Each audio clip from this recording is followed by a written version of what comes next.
filed against South Carolina. That state's Attorney General, Alan Wilson. Sir, thank you so much for being with us. We appreciate it. Thank you for having me. Your reaction to Eric Holder and the Department of Justice putting South Carolina in what's becoming a long list of states whose attempt to crack down on illegal immigration they are challenging as unconstitutional?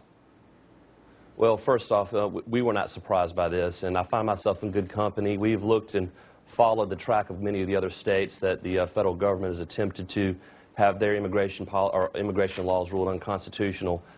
We in South Carolina believe that we have a duty to protect our state and to assist the federal government. And that's what this law does. It doesn't attempt to take away from the federal government or to preempt the federal government. It attempts to assist the federal government in enforcing immigration. But we just want to do our part, and that's what this law does. It gives local law enforcement the tools necessary to help the feds do their job. They don't seem to want your assistance. I know that the South Carolina law requires that police officers call federal immigration officials if they suspect someone is in the country illegally. Let me read to you and to our viewers what the Department of Justice says in response to that.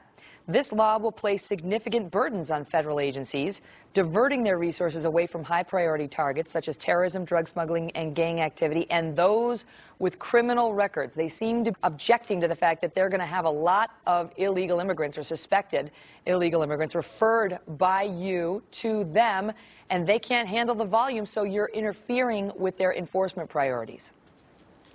Well, and that's an interesting argument that they make. You know, here's the situation.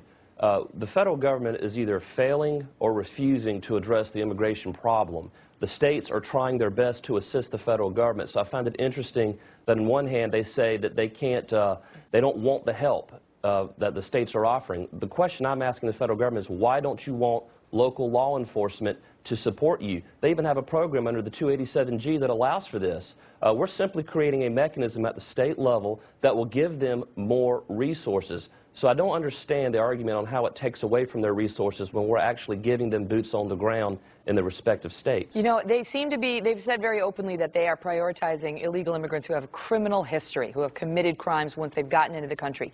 Could it work such that, you know, officers in South Carolina stop somebody, believe that they may be an illegal immigrant because they've asked for papers? I mean, it's not like they just look at your skin color and say you might be an illegal. Right. They have to have grounds for it.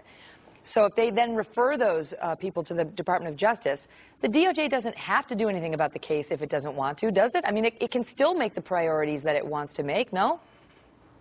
Oh, that's right. They can prioritize regardless of what we do down here in South Carolina. What this basically does is it gives local law enforcement a mechanism, a framework, a body of law of which to follow. It's no different than if an officer stops you for running through a stop sign or speeding, subsequently smells marijuana in the car, suspects some other illegal activity, and then from that reasonable suspicion makes an extra or takes the extra moment necessary to determine if any illicit conduct is being taken place in the automobile. Same thing, determining your status as an illegal alien. And then informing our enforcement of South Carolina or ICE or another federal agency. But if they want to prioritize whether or not they want to take illegal aliens that are being detained here in South Carolina, that is something they can prioritize themselves. Now, Mr. Wilson, the Department of Justice and Eric Holder also contend that the problem with this law, as they've argued in Arizona and Alabama, is that it will result in, and I quote, harassment and detention, not only of foreign visitors and legal immigrants, but U.S. citizens as well, who cannot readily prove their lawful status. They seem to be suggesting that irregular old American citizens who reside in South Carolina could be harassed and detained under this new law. That's an unreasonable thing to think or even say. I mean, I think when I travel abroad in other countries, I mean, think about it as Americans, when you travel abroad, and you're stopped or detained for committing some type of minor offense, whether it's speeding or driving on the wrong side of the road, imagine what would happen to you in a foreign country, in Europe or elsewhere, Asia possibly, if you didn't have a passport or some type of identification. I mean, we're the greatest country in the world, and we protect everyone's freedoms, whether you're here, whether you're a natural citizen, whether you're born here, or whether you're visiting. But the thing is, we have to draw a line in the sand. In South Carolina, we have drawn a line in the sand, and we're prepared to defend this law to the Supreme Court if necessary.